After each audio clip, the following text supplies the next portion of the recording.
இசைஞானியார் புராணத்துக்கு போகிறோம். அதில் இசைஞானி காதலன் திருவிழாமூர் கொன்று இருக்குது. காதலன் என்கின்ற சொல்லுக்கு மகன் என்று பொருள். பெரிய புராணத்தில் படங்களில் காதலன் என்று தான் வரும், மகனை குறிக்கிறது. அப்போது இசைஞானி காதலன் என்ற பொழுது இசைஞானி தாய் என்று பொருள். அவரை பற்றி திருத்தொண்ட திருவந்தாதி என்ன சொல்லுது? பயந்தால் கருவுடை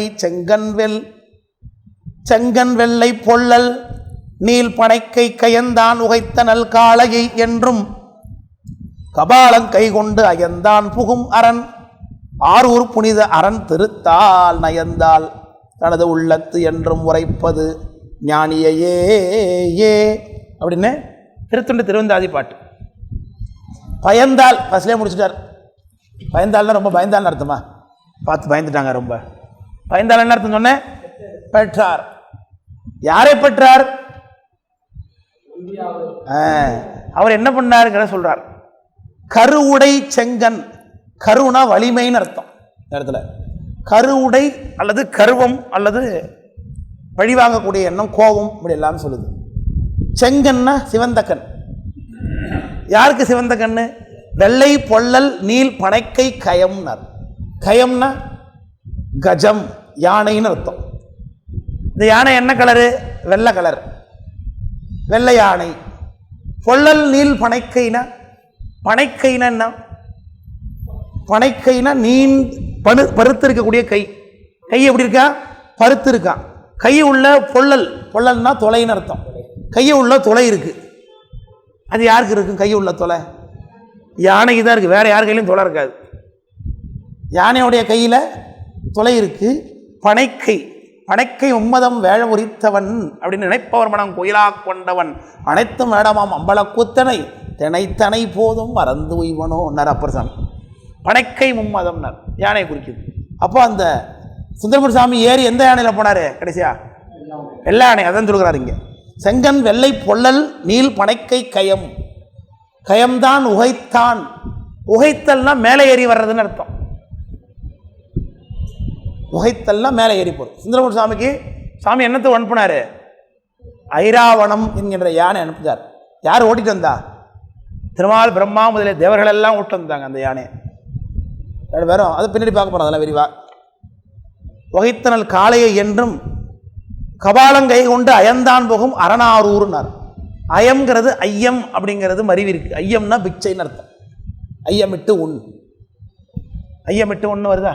எதில் வருது ஐயமிட்டு ஒன்று? ஆத்திச்சூடியில். ஐயம்னா என்னப்பா? பிக்ஷை. யாருக்காவது கொடுத்துட்டு சாப்பிட, எல்லாத்தையும் நீயே திங்காத அப்படின்னு அர்த்தம்.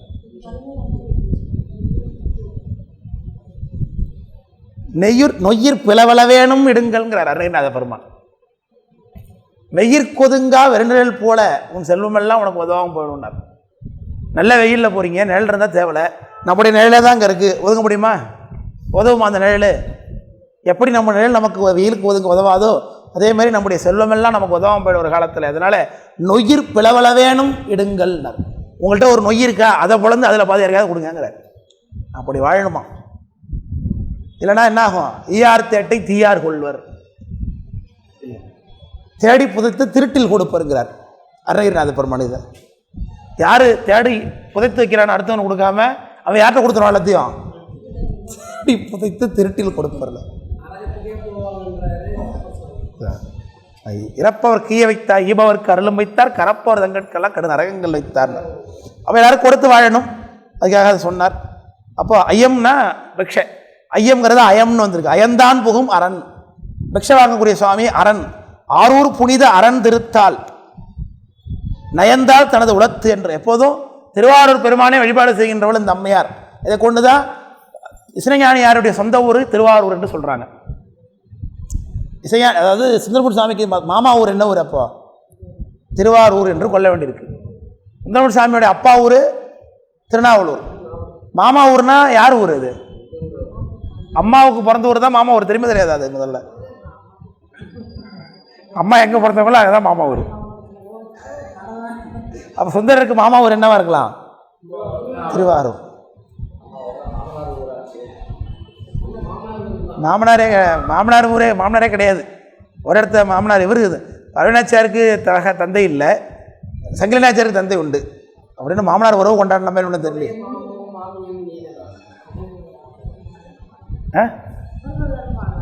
அது பாடுறாங்க. மாமனார் இருக்கார், சுந்தரருக்கு மாமனார் இருக்காருன்னு தானே கேட்குறேன் நான். இப்போ இல்லை, அதெல்லாம் தேடுறோம். இருக்கிறது ஒன்றும் இருக்காம கண்டுபிடிக்கல ஒன்றும்.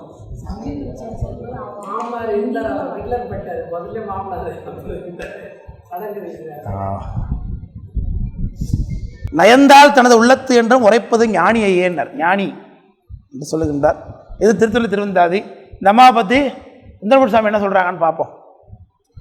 ஒழியா பெருமை சடையனார் உரிமை செல்வத் திருமணையார் அழியா புறங்கள் எய்தழித்தார் ஆண்ட நம்பித்தனை பயந்தார் இழியா குலத்தின் இசைஞானி பிராட்டியாரை என் சிறு புன்மொழியால் புகழ முடியுமோ?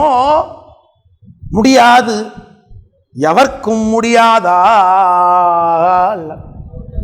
இழியா குலத்தில் பிறந்தோம் உண்மைகளாது ஏற்றுவோம்னர். அந்த வரியை அப்படியே படுத்திருக்கார். ஒழியா பெருமை சடையனார் உரிமை செல்வ திருமணையார். இங்கே தான் அறிமுகப்படுத்துகிறார் நமக்கு. சடையனாருடைய மனைவி தான் இசைஞானியார் அப்படின்னு திருத்தொண்ட தொகையில் இல்லை. இந்த வகை நூல் தான் காட்டுது, நம்முடைய திருத்தொண்ட திருவந்த புராணம் காட்டுது. அழியா புறங்கள் எய்தழித்தார் ஆண்ட நம்பி. அழியா புறங்கள் எய்து அழித்தது யாரு? சிவருமான். அவராலே ஆட்கொள்ளப்பட்ட நம்பி சுந்தரமூர்த்தி சாமி தன்னை பயந்தார். சுந்தரரை பெற்றவர். இழியா குலத்தில் இசைஞானி பிராட்டியார். இழியா குலங்கிறது இந்த இடத்துல ஆதிசைவ குலம் அது சொல்லுகின்றார். என் சிறு புன்மொழியால் புகழ முடியுமோ? சேக்கநாத சாமி சொல்றார். அவருடைய மொழி சிறு புன்மொழியாம். சிறுநாளும் புண்ணாலும் ஒன்று தான். ஒரு பன்மொழி இது. புண்ணா சின்னதுன்னு அர்த்தம், சிறுநாளும் சின்னது தான் அர்த்தம். சிறு புன்மொழினா